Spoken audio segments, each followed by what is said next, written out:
자, 오늘 말씀 제목을 기도로 세워가는 인생이라는 제목으로 잠시 말씀 생각해 보고 함께 찬양하고 기도하는 시간 가지도록 하겠습니다. 여러분, 왜 기도해야 됩니까? 왜 기도해야 하며 또 어떻게 기도로 인생을 세워간다는 말인가? 우리가 이렇게 질문해 볼 수 있습니다. 왜 기도해야 될까요? 결론적으로 말씀드리면 예수님이 기도하셨기 때문입니다. 예수님이 기도하셨기 때문에 우리는 거기에 대해서 어떤 반론이라 또는 어떤 제 생각에는 말이죠. 이런 이야기를 우리가 주님이 기도하셨다는 그 사실에 대해서 우리가 이야기할 수가 없습니다. 주님이 기도하셨기 때문에 우리도 기도해야 됩니다. 그런데 이제 어떻게 기도해야 되느냐? 또 나는 이 기도를 통해서 어떤 부분이 성장해 가길 원하는가? 이런 부분들은 또 좀 제각각 각자의 삶이나 또 각자의 인생에 따라서 조금 다를 수가 있겠습니다. 예수님을 잘 보면은 자, 공생애 시작하실 때 세례를 받습니다. 오늘 읽은 마태복음 4장 앞에 보면 예수님이 세례 받으시는 내용이 나오고 그때 예수님이 성자 하나님이시니까 성령 하나님, 성부 하나님 전부 다 출동하십니다. 그래서 성부 하나님의 음성이 들리고 또 성령이 또 예수님 위에 비둘기처럼 이렇게 임하는 모습이 예수님이 세례 받으시는 그 현장 가운데에서 보이게 됩니다. 그러니까 이 예수님의 세례 사건은 그러니까 공식적으로 이런 것이라고 볼 수 있습니다. 하나님께서 성자 하나님께서 이제 이 세상에서 이 땅 가운데에서 하나님의 일을 구원 사역을 본격적으로 시작하셨다. 이렇게 이제 볼 수가 있습니다. 자, 그런데 그렇게 본격적으로 시작하셨는데 물론 성경마다 조금 다르지만 마태복음의 흐름을 우리가 보면 4장 1절에 우리가 읽은 말씀에 보면 그때에 예수께서 이제 세례 받으신 직후를 이야기하는 거죠. 이끌리기는 성령에게 이끌리시는데요. 광야에 무엇을 하러 가시느냐? 마귀에게 시험을 받으러 광야로 가셨다라고 기록이 됩니다. 이끌기는 성령이 이끄시는데 거기에 가서 한 일이 무엇이냐면 마귀에게 시험을 받습니다. 참고로 말씀드리면 마귀가 사람을 시험할 때, 예수님을 시험할 때 어느 정도로 치밀하게 예수님께 접근했느냐. 6절에 보니까 마귀가 이렇게 이야기해요. 예수님께 이르되 내가 만일 하나님의 아들이여든 뛰어내리라. 기록되었으되, 어디에 기록되었다는 말입니까? 성경에 기록되었다는 뜻이죠. 마귀가 지금 뭐 하는 거예요? 성경을 인용하는 거예요. 성경을 인용해 가지고 누구에게? 사실 예수님은 성자 하나님이시기 때문에 성경의 원저자라고 볼 수 있습니다. 지금 성경을 인용해서 성경의 원저자에게 마귀가 도전을 하고 있습니다. 어디 성경을 하나 인용했습니다. 시편의 말씀을 인용해가지고 그가 너를 위하여 그의 사자들을 명하시리니 그들이 손으로 너를 받들어 발이 돌에 부딪히지 않게 하리로다. 이런 시편의 말씀을 가지고 와서 성경에 이런 식으로 기록되어 있지 않느냐? 그러니까 네가 뛰어내려도 하나님이 그의 사자들을 보내셔서 너를 보호해 주실 거야. 여러분, 매우 그럴듯한, 아주 기가 막힌 매우 그럴듯한 이 마귀의 이 함정이라고 볼 수 있습니다. 네가 성경을 더 잘 알지 않느냐? 그러면서 마귀가 성경을 끄집어내어 가지고 예수님께 시험을 하고 있는 것입니다.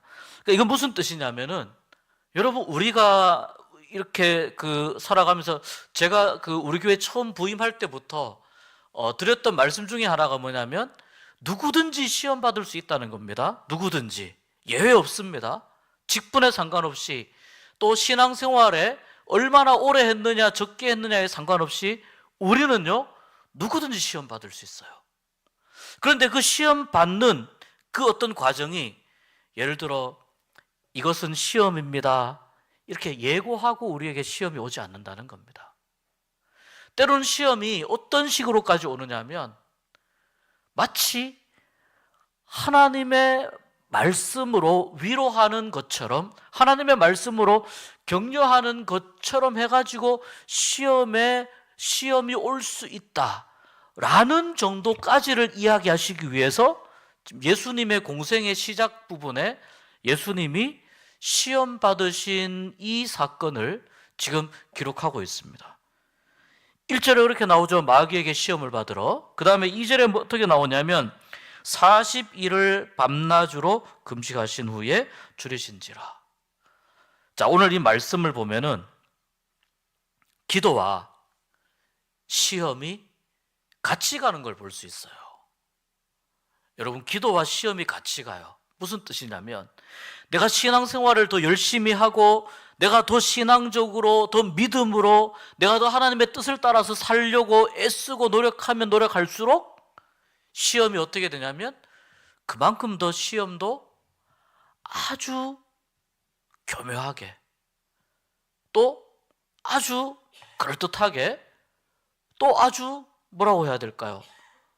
아주 괜찮아 보이게 시험이 온다는 이야기입니다. 나는 이렇게 생각할 수 있습니다. 내가 하나님의 뜻대로 살기로 내가 신앙생활 열심히 하기로 정말 다짐했으니까 나 지금 열심히 신앙생활 하고 있어. 그런데 그런 과정 가운데 나도 모르게 시험에 빠져들어갈 수가 있다는 것입니다. 이것은 예수님이 시험 받으신 이 사건을 통해서 하나님께서 우리에게 시험에 대해서 주시고자 하시는 굉장히 중요한 메시지들이 많이 있기 때문입니다. 여러분, 우리가 왜 기도해야 됩니까? 예수님이요 공생애 시작하실 때 기도하셨어요. 그 다음에 예수님이 공생애 마무리하실 때도 기도하셨어요. 공생애 시작하실 때는 오늘 우리가 읽은 이 말씀입니다. 시작하면서 광야로 나가서 무려 40일이라고 하는 엄청난 시간을 금식 기도를 하십니다. 이렇게 해서 공생애를 시작하시는 거예요. 끝날 때 어떤 기도 하셨습니까? 유명한 기도 있죠? 공생애 마지막에 겟세마네 동산에서 기도하시죠. 어떻게 간절히 기도하셨습니까? 몸에서 나는 땀방울이 핏방울이 되는 것 같은 그러한 간절함으로 주님이 기도하셨습니다. 그리고 제가 이렇게 예수님의 가상칠언을 쭉 찾아보니까 예수님이 십자가상에서 이렇게 이야기하신 대목이 나와요. 누가복음 23장에 보면 34절에 보면 예수께서 이르시되 아버지 저들을 사하여 주옵소서 자기들이 하는 것을 알지 못함이니이다 하시더라. 여러분, 예수님은 이 땅에서 사실 때에 병자들을 고쳐주시면서 직접 죄를 사해 주신 적이 많이 있습니다. 너의 죄가 사함 받았느니라, 너의 믿음이 너를 구원하였느니라, 이렇게 선언하신 적이 있습니다. 그런데 여러분, 마지막 십자가상에서 지금 사람들에 대해서 예수님이 용서를 이야기하실 때, 그들의 사함을 이야기하실 때 어떻게 하시느냐면 그때 십자가에 매달려 가지고 하나님께 기도하는 것처럼 말씀하시는 거예요. 주여, 아버지 저들을 사하여 주십시오. 자기들이 하는 것을 알지 못합니다. 예수님께서 정말 어떤 마음으로 이 십자가 위에서 이렇게 마치 기도하는 것처럼 그렇게 가상칠언 중에 한 대목을 말씀하셨는지 제가 그 내용을 다 알 수는 없지만 이 말씀의 내용으로 보았을 때 이건 하나의 기도로 볼 수 있는 거예요. 하나님 아버지 앞에 아들이신 성자 하나님께서 그 마지막으로 하나님 앞에 올려드리는 간절한 기도, 그리고 사실은 내 영혼을 아버지 손에 부탁하나이다 이렇게 하고 예수님이 운명하시잖아요. 그것 또한 기도로 볼 수 있습니다. 그러니까 예수님은 자기의 공적 생애의 시작과 마지막을, 처음과 끝을 기도로 시작하시고 기도로 마무리하셨습니다. 그 말은 그 공생애 안에 있는 이 모든 예수님의 공생애의 삶의 내용이 전부 다 기도 안에 응축되어 있다는 것을 의미합니다. 여러분, 우리는 어떻습니까? 우리는 예를 들어서 아침에 일어나서 하루를 시작할 때 우리는 기도로 시작을 하나요? 하루의 일정을 다 마칠 때, 고단했던 하루의 일과를 마치고 이제 이불 속에 들어가 잠을 청할 때 우리는 기도로 마무리하면서 그렇게 우리는 우리의 하루의 삶을 마무리하고 있습니까? 어떤 일들을 할 때에 우리가 기도로 시작을 하고 기도로 마무리를 하는지, 여러분, 우리 자신 한번 다시 돌아보았으면 좋겠습니다. 무려 예수님이 그렇게 하셨다는 거예요. 예수님이 무려 공생애를 기도로 시작하시고 기도로 마무리하셨는데, 여러분, 우리도 예수님의 이 기도하신 모습을 따라서 우리의 삶을 조금씩 기도로 채워가는 삶으로 바꾸어 갈 수 있었으면 좋겠습니다.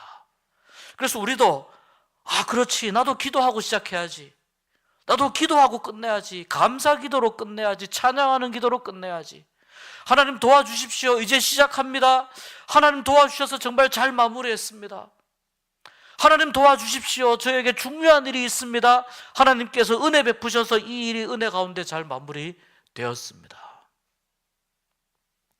마지막 하나님 앞에 부름받아서 이 땅에서 모든 인생을 다 마무리하고 하나님 앞에 가게 될 그때에도 우리가 천부의 의지 없어서 손들고 옵니다. 하나님 앞에 손들고 갈 때에도 여러분, 우리가 주님께서 주신 이 인생 하나님의 은혜로 잘 살게 하심을 감사합니다. 기도로 마무리하는 우리가 되었으면 좋겠습니다. 주님이 기도로 시작하셨고 기도로 마치셨기 때문에 우리의 삶도 기도로 시작하고 기도로 마치는 삶이어야 됩니다. 두 번째는 이 예수님의 기도의 특징을 이렇게 보니까 말씀드린 대로 기도가 시험과 같이 간다는 걸 볼 수 있습니다. 기도와 시험이 같이 가요. 이 40일이라고 하는 이 엄청난 기간에 금식 기도를 하셨는데, 이 금식 기도하고 나서 바로 사탄이 와서, 마귀가 와서 바로 예수님에게 시험을 걸고 있습니다. 그러니까 이 말은, 여러분, 이 말은 아무리 열심히 기도하고 아무리 열심히 신앙생활을 한다 하더라도 누구든지 예수님처럼 누구든지 시험을 받을 수가 있습니다. 그러니까 내가 지금 시험을 받고 있다, 내가 지금 시험에 들었다라고 하는 이 사실을 너무 기분 나쁘게 생각하지 않으셨으면 좋겠습니다. 그렇다고 누가 이걸 동네방네 소문냅니까? 주부에 광고 냅니까? 그러지 않잖아요. 내가 지금 시험 중에 있구나라는 것을 나 자신이 알 때가 있습니다. 그런데 우리가 때로 이렇게 생각할 수 있어요. 내가 지금 신앙생활이 내가 몇 년 차인데, 내가 기도하면서 방언도 받고, 내가 하나님의 은혜도 받고, 은사도 받고, 내가 이렇게 지금 신앙적인 어떤 든든한 그런 어떤 자리를 지금 내가 모습을 가지고 있는데, 와, 내가 시험을 받아? 와, 이건 도저히 나의 자존심에 용납을 못하지. 혹시라도 그렇게 안 생각하시겠지만 생각하실까봐 말씀을 드리는 겁니다. 여러분, 우리는 모두가 다 시험에 노출되어 있어요. 이렇게 생각하시면 좋을 것 같아요. 우리가 다 그 운전들을 다 하시잖아요. 운전하다가 보면 우리가 전부가 다 교통사고에 우리가 다 노출이 되어 있습니다. 가벼운 접촉사고든, 운전하다가 어디를 이렇게 뭐 차를 긁든, 아니면은 나는 방어운전하고 있는데 어떤 이상한 차가 와서 이렇게 내 차를 추돌을 하든, 우리는 전부 다 교통사고에 다 노출이 되어 있어요. 그것하고 똑같은 거예요, 여러분. 우리가 신앙생활을 열심히 하지만 시험에 노출이 되어 있구나, 이 생각을 우리가 그냥 편하게 받아들이면 좋을 것 같아요. 중요한 건 뭐냐면 시험에 대하는 태도와 자세의 문제라는 겁니다. 보통 이 시험은 어떤 형태로 나타나느냐? 하나님의 일을 그르치는 모습으로 많이 나타납니다. 하나님의 일을 방해하는 모습으로 나타납니다. 우리의 신앙을 흔들려고 하는 그러한 모습으로 나타납니다. 그래서 하나님에 대한 우리의 믿음이 흔들리게 됩니다. 어떨 때는 나의 믿음의 뿌리 깊은 곳까지 흔들리게 됩니다. 내가 지금까지 쌓아온 모든 믿음의 체계가 한순간에 무너지는 그런 경험을 하게 됩니다. 어떤 분은 그렇게 생각하실지도 모르겠습니다. 목사님은 그런 적 없으시겠죠? 이렇게 생각하실지 모르겠습니다. 근데 여러분, 저도 나름 이렇게 신학을 하다가 학교를 다니던 중에 저의 신앙 체계가 완전히 산산조각 나는 그런 경험을 한 두어 번 한 적이 있습니다. 정말 굉장히 고통스럽고 굉장히 아프고 굉장히 힘든 기억이었습니다. 이게 정말 그런 것 같아요. 이 유리창이 이렇게 와장창 다 깨지는 것처럼 내가 쌓아올린 내 나름대로의 어떤 신앙 체계가 있고 신학 체계가 있는데 또 나름 이렇게 또 신앙적인 어떤 그 자부심이 또 좀 있지 않았겠습니까? 그런데 그 모든 것들이 한순간에 무너져 버리는 거예요. 하나님에 대해서 단 한마디도 할 수 없는 상황이라는 걸 하나님이 고백하게 만드시더라고요. 너무 괴로웠습니다. 그리고 내가 지금까지 뭘 한 거지? 그 어떤 신앙의 저 나름의 자부심에도 굉장히 큰 상처가 왔었습니다. 그런데 그 시간을 지나면서 그때는 나름대로 이러한 어떤 신앙의 체계가 완전히 무너지는 이런 상황에 대해서 또 이 상황에 대해서 내가 어떻게 대처해야 될지에 대해서도 또 저 나름대로 방법을 찾고 또 성경을 보고 이런저런 또 혹시 나와 비슷한 그런 어떤 그 경험을 한 어떤 뭐 신학자가 있는가? 그런 어떤 내용이 있는가? 이 책 저 책 찾아보고 이 사람 저 사람 만나면서 상담도 해보고 또 이야기도 들어보고 제 이야기도 하고 그러면서 조금씩 찾아가는데 제법 긴 시간이 지나면서 조금씩 회복이 되더라고요. 3살이 도달하는데 시간이 걸리더라고요. 나중에 시간이 지나서 보니까 그때 내가 가지고 있었던 그 신앙의 체계가 마치 유리로 만든 것과 같은 그런 탑이었다는 것을 깨닫게 되었습니다.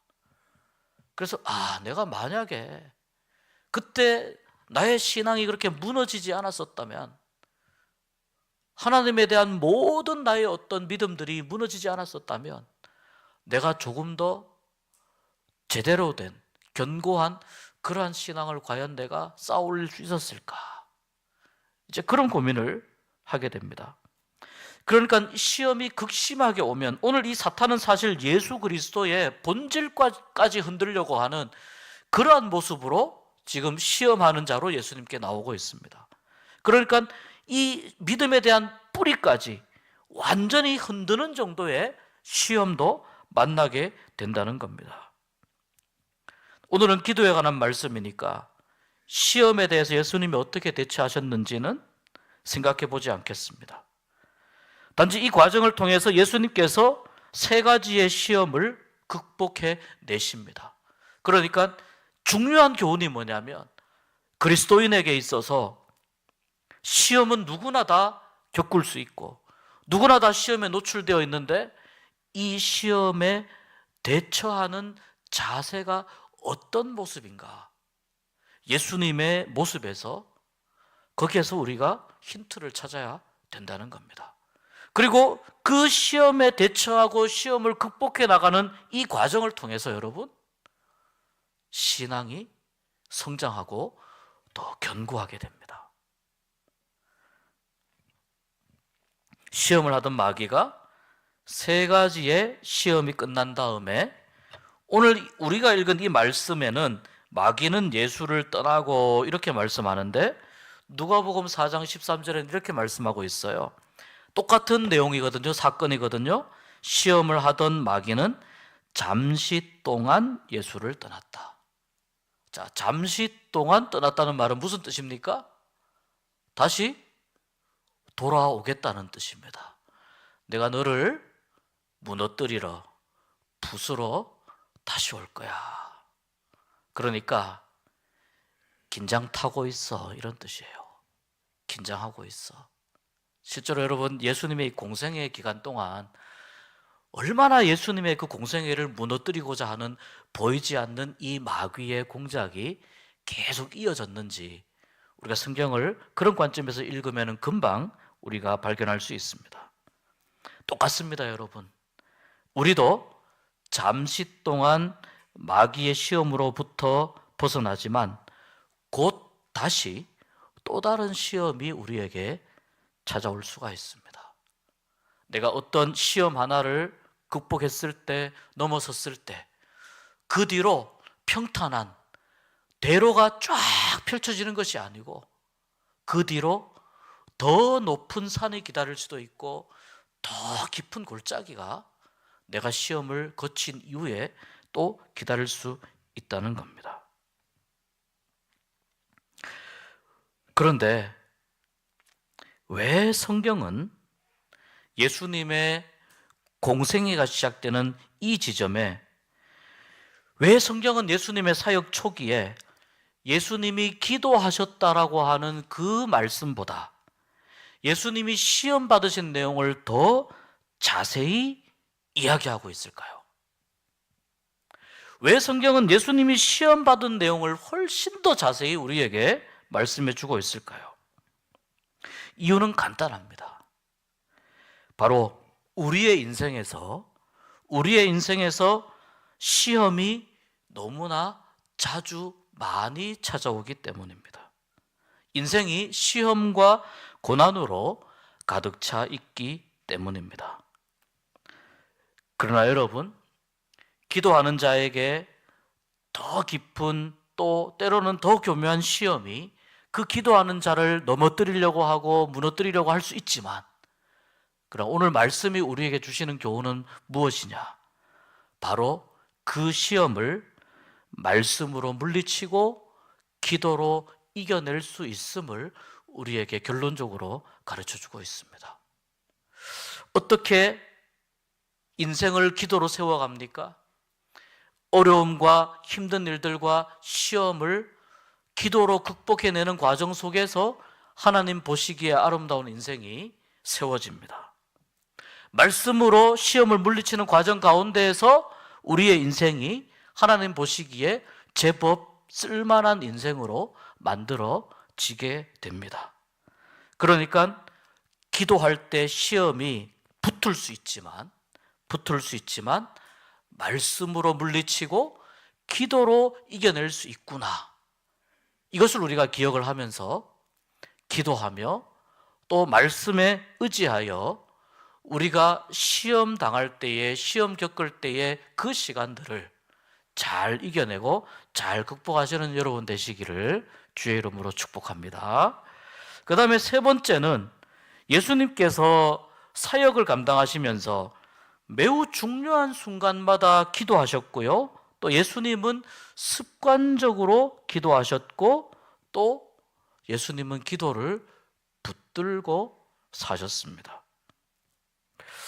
그 중요한 순간 중에 하나가 이런 것입니다. 예수님이 자기와 함께할 제자들을 세우실 때 예수님이 이렇게 하셨습니다. 제자들을 세우기 직전에 그때에 예수께서 누가복음 6장 12절입니다. 기도하시러 산으로 가사 밤이 새도록 하나님께 기도하시고 그리고 낮이 되어 자기와 함께할 제자들을 부르셨다라고 말씀합니다. 누가복음 6장 12절에서 16절에 나옵니다.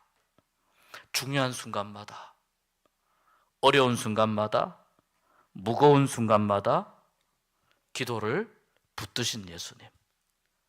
이게 어떻게 가능하냐면 일상적인 삶 속에서 기도하는 습관을 가지고 있을 때에 중요하고 힘들고 어려운 순간에 하나님 앞에 기도하게 됩니다.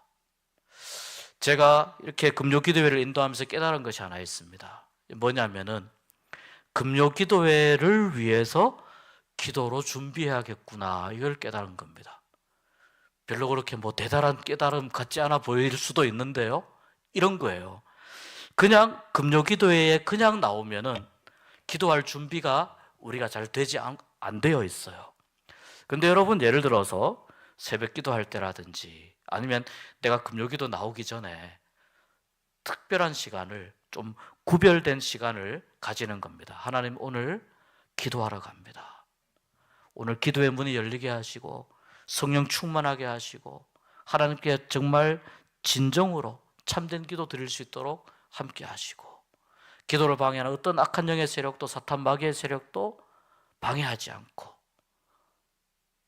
물리쳐 주시고, 오직 성령의 임재만 누리는 귀한 시간 되게 해달라고 잠시라도 기도하고 금요일에 기도하러 오시잖아요.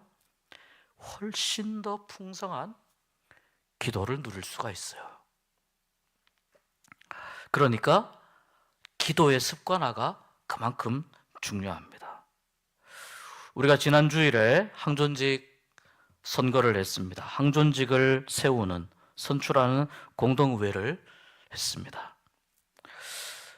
제가 주일에 말씀 한 번 더 드리겠지만 이제부터 선출된 분들은 꼭 기도를 붙잡으셔야 됩니다. 예수님도 하나님의 일을 감당하기 위해 기도했는데 인간은 우리가 기도하지 않는다는 건 너무나도 말도 안 됩니다.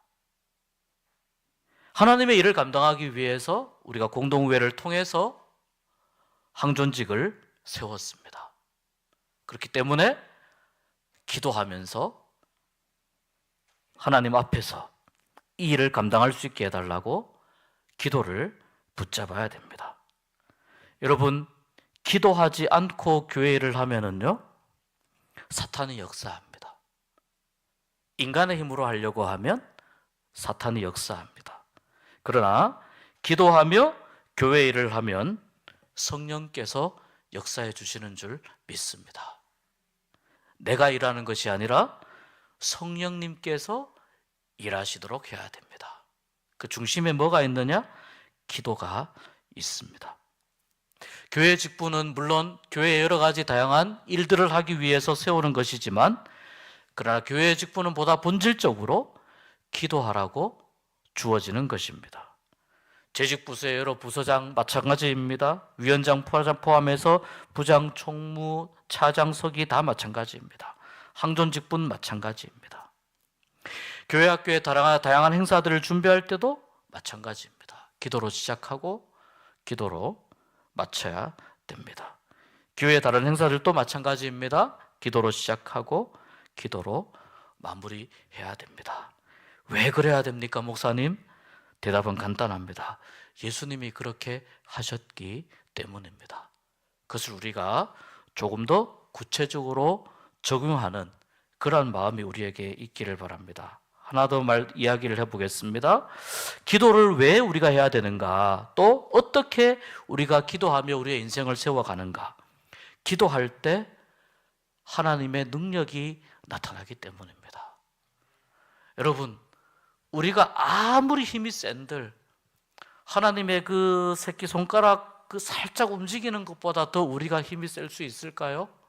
우리가 아무리 힘이 센들, 여러분, 감히 우리가 어떻게 하나님의 능력에 우리의 힘과 능력을 비교할 수가 있겠습니까?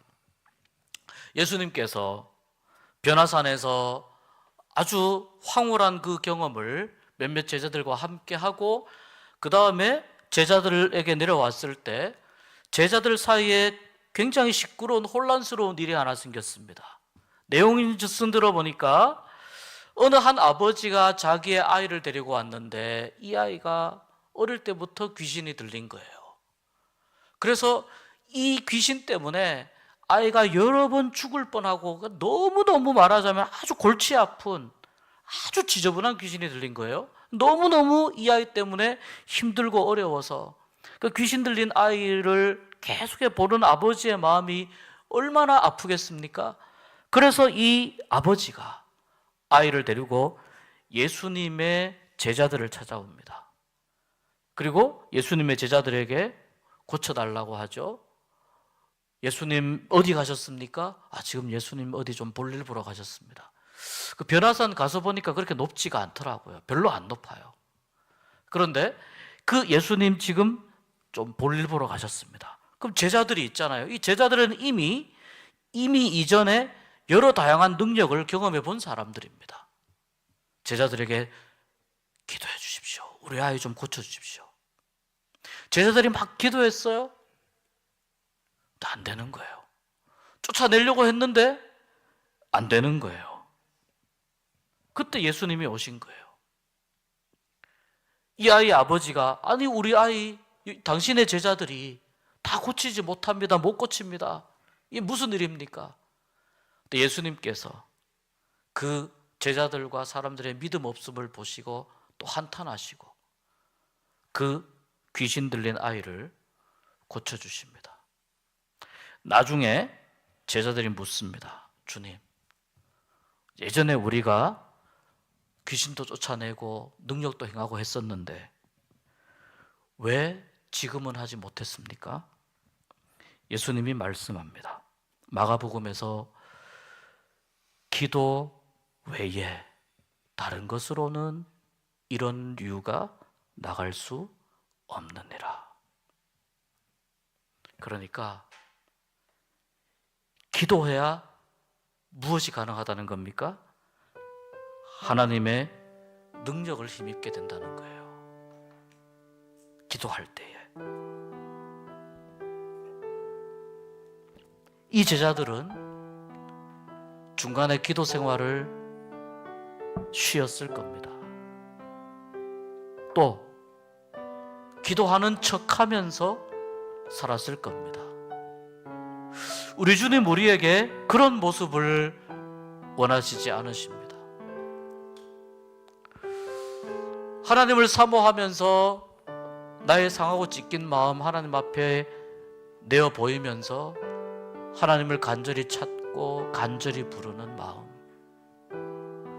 겸손하고 낮아진 마음으로 하나님을 찾는 마음, 그러한 마음으로 하나님 앞에 나와서 하나님 만나기를 원합니다. 주님 부르는 마음, 그런 마음으로 드리는 기도를 하나님이 원하십니다. 여러분, 예수님도 사역의 시작과 마지막을 기도로 정리하셨습니다. 시험을 말씀과 기도로 이겨낼 수 있다고 말씀하셨습니다. 그리고 기도할 때에 하나님의 능력을 볼 수 있고, 우리가 기도를 붙잡고 살아갈 때에 우리의 삶 속에서 역사하시는 하나님의 그 손길을 우리가 만날 수 있습니다. 그리고 중요한 것 한 가지, 기도할 때에 기도하는 그의 인생이 새로워지고 믿음으로 세워지게 됩니다. 그러니 여러분, 인생을 새롭게 하려면 기도해야 됩니다. 지금까지 신앙생활 제대로 하지 못한 분이 있습니까? 또 교회를 계속 다니지만 왜 나의 신앙이 여기 머물러 있는가? 왜 이렇게 답답함이 가시지 않고 하나님을 더 알지 못하고 무언가 막혀 있는지, 답답한지, 왜 아직 나는 이런 어떤 시험의 구렁텅이에서 벗어나지 못하는지, 여러분, 그러한 마음이 들 때가 바로 기도해야 될 시간이라는 의미입니다. 우리 이 시간 주님 앞에 찬양하고 기도하며 나아갈 수 있었으면 좋겠습니다. 그리고 여러분, 기도를 통해서 하나님 만나고 기도의 능력을 경험하고 여러분의 삶이, 여러분의 인생이, 또 우리 교회가 기도로 세워지는 인생과 교회 되기를 주의 이름으로 축복합니다.